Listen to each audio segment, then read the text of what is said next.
Are we ready for Dreamforce? Yeah! Woo!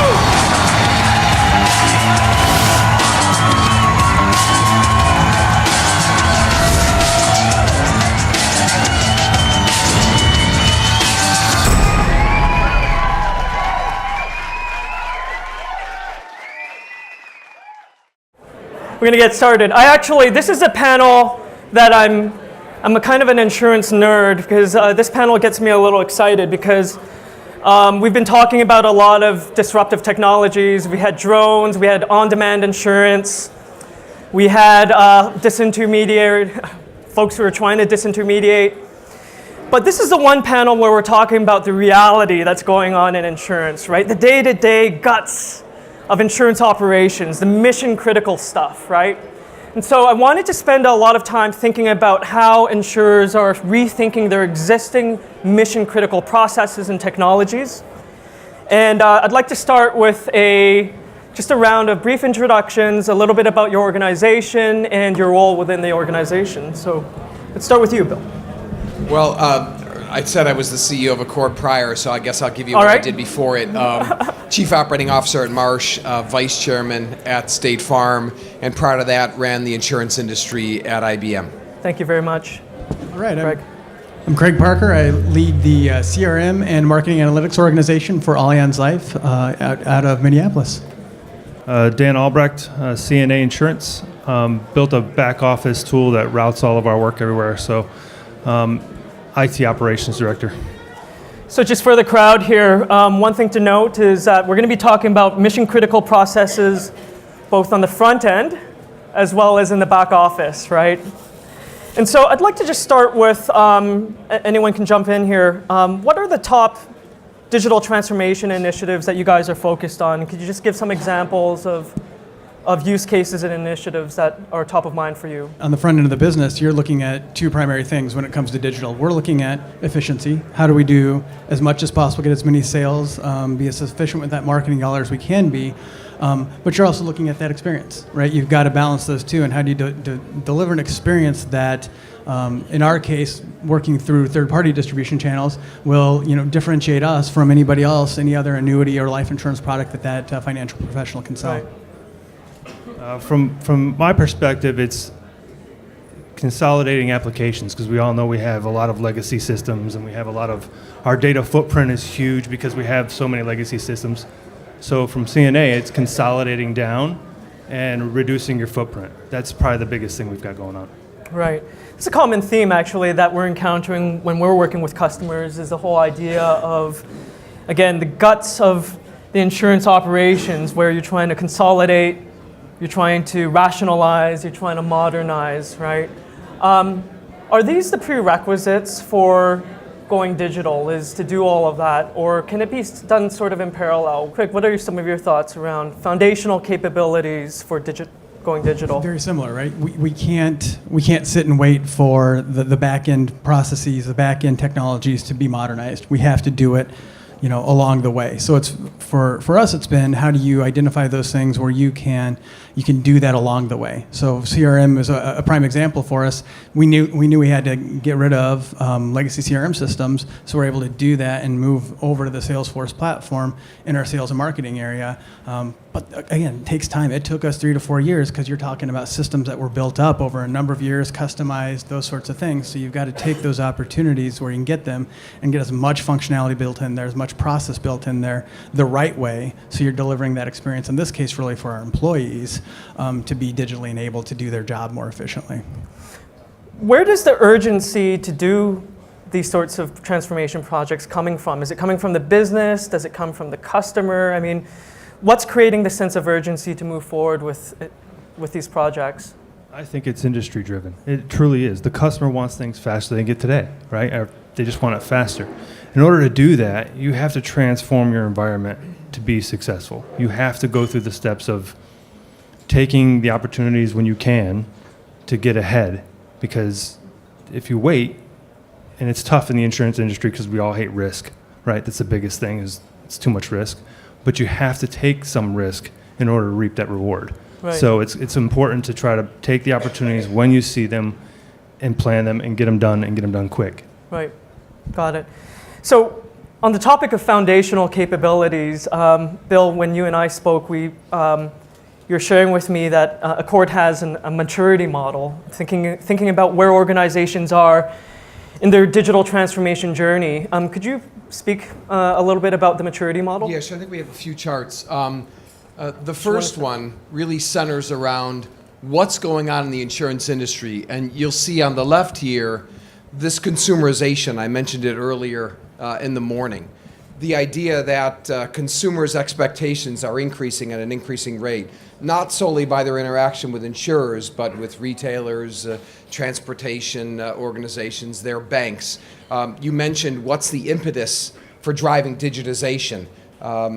Organizations have different things that motivate them. It could be shareholders demanding improved growth, efficiency and effectiveness, real option value regarding degrees of freedom in the future. It may be their own employees to attract and retain talent. But Jeff, I think the ones who really create value through digitization begin, as we heard, with the three panelists, with their consumer. Right. If it begins as a cost play or maybe a long-term strategic positioning play, if it's not rooted in consumers and what they want, I think it's a real challenge. On the right, you'll see another force. I think that increasingly insurers are going to have to increase where they focus. So which part of the value chain are you going to focus? Are you world-class at claims, underwriting, pricing, customer management, channel management, technology development, deployment? So the idea here that insurers will be part of an ecosystem, whether it's to source products, source capabilities, develop a new channel, that's the other key force. The next one that we hear, and it's being cut off a bit, is this data and analytics, the idea that you're going to gather, synthesize data, use it for insight. When I think about those three forces, go ahead, Jeff, in the middle here, if digitization, whether you're looking at first notice of loss and evaluation, determination of coverage and subrogation salvage, or you're rating, pricing, and understanding the risk, or you're managing an endorsement or a billing inquiry, the point about digitization is if you're not doing it to better serve the consumer, to support integration across the value chain within your organization, but external to your enterprise, and to really use that data and analytics, if you're not digitized, you can't avail yourself, I think, of these opportunities and pressures and demands. Got it. I just want to, quick show of hands here. You mentioned sometimes the impetus is around taking cost out of the operation, sometimes. Again, I don't mean to say that cost efficiency can't be a part of it, but if that's the sole driver to do it, I worry that insurance stakeholders are weakening their organization over the long term. So a quick poll out there. How many of you guys are engaged in digital transformations that are all about cost reduction? Primarily about cost reduction? It's a good number of people. And how many of you are focused on growth and customer acquisition? Actually, it seems like more hands up there, right? So, I mean, to your point, it seems to be sort of a balanced business case of cost reduction and growth, right? And what was that? Oh, okay. How about the panels here? I mean, what are some of the areas of focus? Is it cost reduction or growth? You know, if you're waiting for the right opportunity, that opportunity is probably not going to come right away. So you really have got to put the foot down and realize that your short-term expenses you're going to put into this thing is for a long-term gain. Craig? Yeah, and I would say that I think all of us are probably coming at this from the position of customer first, customer focused, producer focused. I think where cost comes into play is that drives the prioritization, right? So I may have to do some of the expense, the best business case projects first, even though there may be a great customer experience one. That's what funds the next project, right? So those are the tough decisions we have to make. I think, Bill, you mentioned earlier today about where you're going to allocate the resources. And business cases determine where you're going to allocate those resources. Yep. So go ahead, Bill. And then we've got the capability. Sure. Did you want to walk us through? Sure, let's do that. So it's a bit overly simplistic here. I've got 5 dimensions here. We're currently going through a process of evaluating carriers globally. At the bottom here are those that we're calling digitally impaired, those that are frozen in the past, limited awareness, even less execution to really digitize. And again, digitization to me means the ability to move information seamlessly across the entire value chain in support of growth, share, sustainable economics, improved customer lifetime value, analytics. Who wants to admit that you're digitally impaired? Quick show of hands. And by the way, Jeff, the preliminary data, not unsurprisingly, well, let me get through all stages, and I will tell you, we're looking at total shareholder returns. That's real share price appreciation just for inflation, plus growth rate, premium levels in excess of your country or global premium, and then cash flow, so the EBITDA growth. And it's very interesting to see how it shakes out. The next stage is localized digitization. So, looking at claims, looking at underwriting, looking at marketing, and having levels of digitization within that component of the value chain, unable to seamlessly give data to other parts of the organization, but nonetheless having these pools, these islands of automation. The next one would be digital aspiration. So you're localized, but you have a strategy, and more importantly, as I said this morning, you have a resource allocation approach, that you're spending money, there's a budget, there's a plan to get there. The next one is a digitized firm. You really have digitized the value chain, you're both efficient and effective. So not to ever say you're not worried about cost. And finally here, the digitized competitor, these are insurers who are using the digital capabilities to drive outcomes, to shape customer expectations, to exploit vulnerabilities in their competitors, and really growing market share. What's incredibly interesting is when you look at some of the operating metrics, you tend to find digital competitors outgrowing in terms of premium growth and having really attractive expenses. But you're also finding the impaired ones doing well from a cost standpoint. And my hypothesis, we're not done with the analysis, is that, I mentioned it this morning, being in the middle is a dangerous place. If you're harvesting cost and you're driving cost out, you can produce some decent results.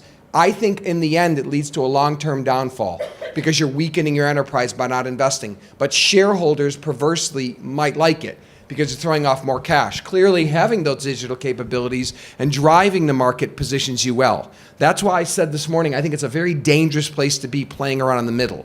Either you're going to fully embrace it, or you're in a harvest mode where you're throwing off cash flow, buying back stock, paying dividends back. I don't know how that ends for you, right?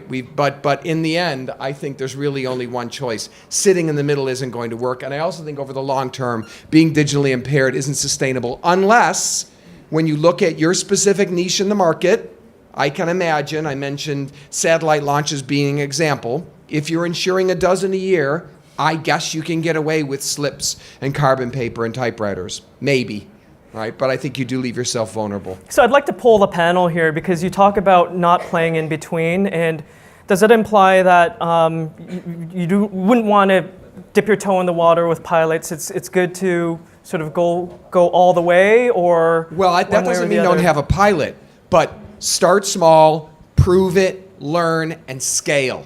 But to have pilot after pilot as some approach to kind of delay the inevitable and to act like you're actually, I think it's a very dangerous thing. You have to know the difference between actually accomplishing something and the appearance of accomplishing something.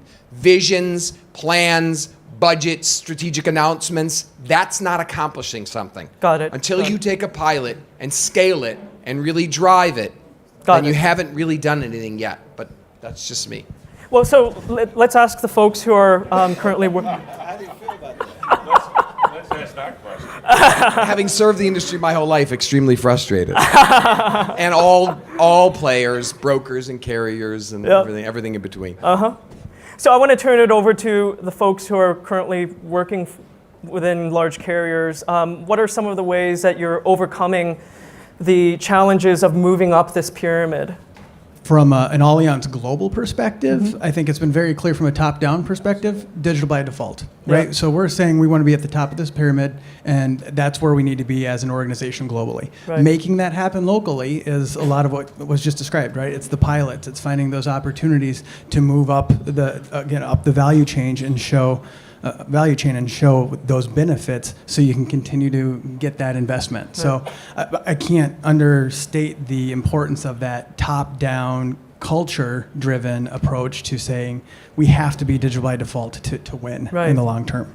Dan, your Aspire project was a resounding success in your organization. You started pretty small and you ramped up super fast. What did you do to kind of get the users to adopt and move up this pyramid? Well, adoption was easy. We just turned off everything else they were doing. We just said, nope, you ain't going to do it that way no more. That was easy. Love that. All right. It was sort of rip the Band-Aid and just go for it. So with that being said, we continue to progress, and we recently just integrated with Enterprise Policy Center, so Guidewire platform. Okay. And now we're doing a full-on, we're still in batch process, but by mid-month, end of the month, we should be in real-time communication with Guidewire using the web service and API. So, I think we're constantly progressing up that ladder, right? We're trying not to get caught in the middle. That's tough. It's tough to not hit a roadblock and find yourself stalling in the middle. So you really got to find opportunities to just kick yourself and keep going. But that's the huge part, right? So from an Aspire perspective and from a Salesforce and Guidewire perspective, I think we're constantly finding ways to make that integration better and continue that progression. Love this. So I'm just kind of taking notes here. So a few key ingredients of success, right? We talked about foundational capabilities, right? And not waiting for these foundational capabilities to be put in place, but kind of work as in parallel, right? Systems of engagement, systems of record that need to be modernized. Let's lay down the foundational capabilities. Bill, you talked about quick wins, so pilot and try to get to the quick wins so that there's some momentum. You also talked about commitment, right? You're either all the way or you just don't be in between. Rip the Band-Aid, I love that one. And continuous improvement. Are there any additional ingredients of success that you've seen in your organization that work in terms of pushing digital projects forward? You Anything gotta that we're have missing disruptors. You gotta have people in your organization that are willing to stand up and say something and drive that change. If you don't, safety to do that. yeah, they have to feel comfortable in doing that too. You can't hold them back. If they have an idea, let that idea flow a little bit, analyze it, and determine whether it's right or wrong for you. But don't hold them back. Disruptors will change your environment, and they will change it fast. If you hold them back, you're going to get yourself caught in the middle. So just quick show of hands. How many of you guys would actually call yourselves change agents and digital disruptors in your organization? How many of you, I see Chief Innovation Officer, who else? Right? Anyone who has the title digital, the word digital in your title, I would call you a change agent. Sir, why would you call yourself a change agent? Because now I'm leading the digital transformation of my company. Yep. I'm just quite new in the company. Right. And they hire me because I need to be this actor in the company to push. Excellent. And I'm trying to push from business and IT on this global transformation. Are you new to, how long have you been in this role? Well, in this company, I'm just from 8 months. Okay, 8 months. What I'm trying to get at is that many of you are probably in organizations where the CDO role is kind of new, isn't it, right? How many of you guys have actually had the Chief Digital Officer type of role newly introduced into your organization? How many of you guys? It's a good show of hands, right? From your perspectives, just going back to the panel here, what is the role of the Chief Digital Officer? Did they create that to create a new sense of urgency to go digital, or what's going on there? I'd say two things on that front. One is it was created to, again, bring that culture down from a global perspective to a local perspective. The second thing is it's going to break down digital silos that will inevitably exist within the business, right? Our chief digital officer sits in marketing. He does not have a marketing job, right? And being on his team, I don't have a marketing job. I'm trying to get digital solutions across the organization, whether they benefit marketing, distribution, our operations areas. Having that role span those different organizations and different functions is critical to us breaking down a lot of those silos. Dan, any thoughts? No, you think that role has to bridge the gaps. They have to be somebody who can remove obstacles so that you can succeed, and that's really what that should be. I mean, and I would think that, once they get in your environment and they can see what obstacles you have to you're faced with, that's the clear, concise path for them, is to get all that stuff out of the way to get to the top. Yep. Because if you're going to be competitive, you're going to have to be there. Yep, got it. Bill, in your experience, you work with a large number of different companies, many of them also introducing the CDO role. Is it essential in moving up the pyramid there? Are the folks in the top, do they tend to have these dedicated roles around digital? Yeah, absolutely. What's interesting, though, is sometimes they're in marketing, sometimes they're in IT, sometimes they're right to the CEO. again, I think it goes back to the variation that exists within these carriers and brokers. And I think in the end, this is the one role that needs to span and cross all the different silos of the organization, all components of the value chain. And I like hearing that in different organizations they're residing in different areas, because in the end, think about organizations being T-shaped. Sometimes an organization really emphasizes channel and who they interact with from a broker standpoint. Sometimes it's their ability to price better than anybody else. Sometimes it's a unique product. So depending upon what your strategic intent is, that CDO will sit in a different area. Right. So I like that it's varied. I think it's not cookie cutter, but I think the one commonality is they're going to have to deal with driving this type of cross-enterprise change that isn't a traditional role. So I think it is a necessary regardless of what it's called, but the role is needed because this is a unique effort here. This is nothing like the average carrier has ever had to go through before. Any thoughts, Craig? Yeah, it's very similarly, sitting in marketing, you know, the big focus for 3 or 4 years here has been how do I get my distribution partners and distribution team and marketing on Salesforce, on CRM as owning Salesforce for the organization. But now we're at that point where I'm taking meetings and calls from operations. I want to get on Salesforce. I want to be able to see this. I want to be able to see what's going on with these financial professionals. So the job just naturally has to span beyond where my typical role would have been just within marketing. Got it. It has to be there from a technology standpoint. It has to be there to deliver the experience that, again, our producers and ultimately the customer is going to expect. A question that I often get from our customers is, what should our digital roadmap look like? Where do we begin? Because we have so many options, right? We talked about the insurance value chain, from online engagement to sales to service to renewals, and oftentimes people ask, well, where should we begin? What do your roadmaps look like? And this is open to anybody in the panel. Where do you begin? Well, I'll comment on a very generic, generalized standpoint. Again, going back to if you've seen one insurer, we've got CNA, AIG, and Allianz here. Wildly different market segments. The one common thing is every time I talk to your CIO, Ray Orrell, he wants to talk about Internet of Things. You've got a science area, and I was just in Munich last week. Your entire management board talks about nothing but digitization, so it's a common theme. That being said, though, what is your strategic intent? What products, how are you going to distribute it, how do you want to price it, what customer segments, right? So it begins with that. Next, what's the context that you're trying to execute it in? You operate in over 50 countries globally as well as you do. You're primarily small to medium-sized business in the United States through the independent agent channel with localized underwriting. It's going to vary, but what's that context that you're trying to operate in? Both legacy capabilities, marketplace, competitors, and all the rest. That drives the capability imperatives. Given where you want to go and where you are, what capabilities are you going to need to compete? Then your strategy, then the resource allocation plan. But beyond that, it will look wildly different across just these 3 examples, which, by the way, are leaders and right near the top. So it's very nice that Salesforce and Capgemini selected them because they're right near the top. Absolutely.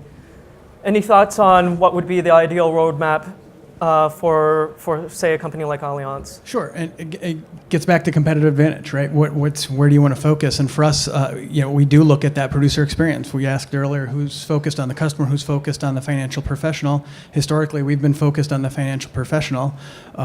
So we've got a lot of investment in the near term around making that a good experience. Our products are entirely sold through third-party distribution. So how can we make that a frictionless experience for that financial professional, especially in an environment where products continue to get potentially commoditized in the DOL world. So it's how do you create that experience for those financial professionals? We can't ignore the customer, right? We service those customers as well as those financial professionals. So we've got to appropriately insert the customer experience into that digital roadmap as well and deliver what they're expecting. But the primary focus for us right now really is on that financial professional. Thank you. Scott or Dan, what does your digital roadmap look like? Well, from my perspective, it's all about consolidating the systems. We have a ton of legacy systems, and that translates to a better customer experience because now I'm getting the underwriter the ability to do their job the right way the first time and not have to worry about, well, this has got to go in this system, this has got to go in this system. So our roadmap really is trying to drive down to get to 2 or 3 systems, and that's it. Got it. Any questions from the audience? Here we go, right over there.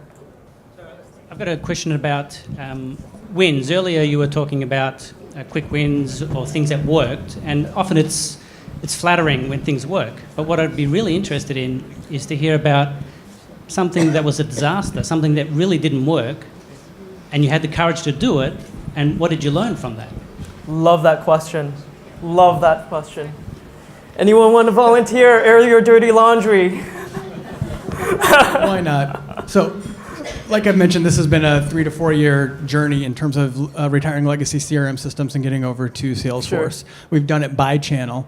And the first channel we switched over to Salesforce, we did it in a way that I would never recommend to anybody.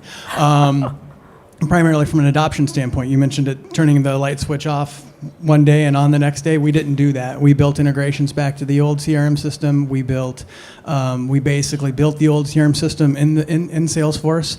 We did it for a variety of reasons from a risk mitigation standpoint. You asked about drivers in terms of what motivates us to move forward from a digital perspective. We are risk averse, and when our products are out of support and those sorts of things, that'll drive you to change. Being in that situation, we weren't able to do it the way we wanted to. We had parallel CRM systems going for 2, 3, 4 months. The great thing is we learned a heck of a lot from that. When we brought that next channel over, we had a brilliant transition. Got it. Flipped the switch and had great adoption day one. Dan, final word before we wrap up. More stories. I've had 200 plus deployments since the Aspire application came out, and I can tell you right now, not every single one of them has been a 2 thumbs up. It's been a recovery mode in a couple cases, but I think the benefit that you have is when you hit those roadblocks, they're really simple usually to solve the problem. It's really not something that's totally drastic that you have to go back and rewrite the whole thing. You can recover rather quickly. Salesforce has allowed me to do that. So I've had my horror stories, but most of them have been recoverable. So Got it. All right. All right, we're going to wrap up. We're going to bring our next panel up to the stage. Round of applause for our panel speakers. Thank you.